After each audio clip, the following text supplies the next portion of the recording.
শীতের লোভনীয় খাবারের মধ্যে সবথেকে অন্যতম জয়নগরের মোয়া।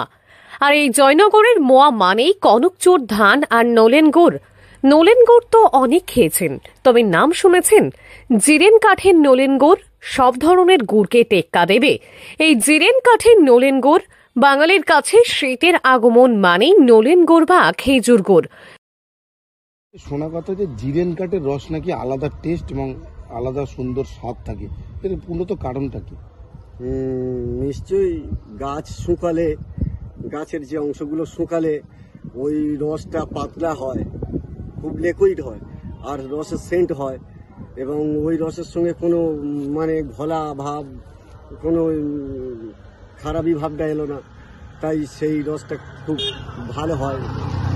আর গুড়ও ভালো হয়, তাই জিরেন কাঠের রস ভালো এবং গুড়ও ভালো হয়। জিরেন কাঠটা কি মূলত? জিরেন কাঠটা গাছ কাটতে কাটতে গাছকে শুকাতে দিতে হয়, গাছ কাটা বন্ধ করতে হয়। কদিন? প্রায় 3 থেকে 4 দিন দিলে হয়, কেউ 5 দিন দেয়। দিলে গাছ শুকিয়ে যায়, আর যত শুকাবে তত আরো টেম্পার হয়ে যায়, আরো জিরেন হয়ে যায়। নলেন গুড় বা তার থেকে তৈরি বিভিন্ন মিষ্টি শীতকালের সাথে অঙ্গাঙ্গিভাবে জড়িত। এই স্বাদ গন্ধ এমন যে জিভে জল চলে আসে। খেজুর গুড়কেই নলেন গুড় বলে, অর্থাৎ খেজুর গাছের রস থেকে তৈরি হয় এই গুড়। কিন্তু নলেন গুড় তৈরি করা হয় কিভাবে তা অনেকেই জানেন না। আর এর মধ্যে জিরেন কাঠের গুড় জেনে নেব সেই পদ্ধতি। 3 দিন শুকানোর পরে প্রথম কাঠের গুড়টা হচ্ছে, প্রথম যে দিন কাটা হচ্ছে 3 দিন শুকানো হচ্ছে। 3 দিন শুকানোর পরে প্রথম দিনের কাঠের গাছটা হচ্ছে জিরেন কাঠ বলে, তারপর 2 কাঠ, তারপর 3 কাঠ। জিরেন কাঠের কি সুবিধা? জিরেন কাঠের গুড়টা রসটা খুব পরিষ্কার হয়, গুণগত মান বেশি হয়, গুড়টাও ভালো হয়, সেন্ট বেশি হয়।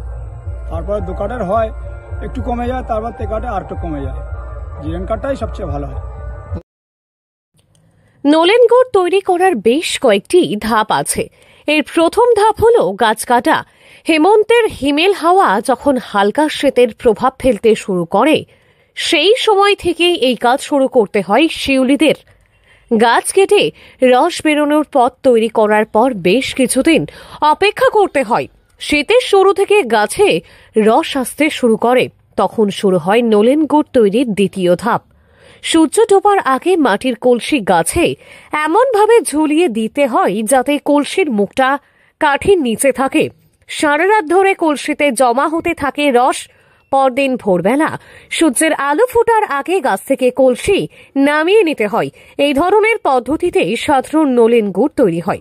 তবে জিরেন কাঠের গুড় খেতে গেলে এই পদ্ধতিতে সাথে ওই গাছকে 3 থেকে 4 দিন রেস্ট দেওয়ার পর আবারও যে রসটি পাড়া হয়, যেটা দিয়ে গুড় তৈরি হয়, তাকেই বলা হয় জিরেন কাঠের গুড়।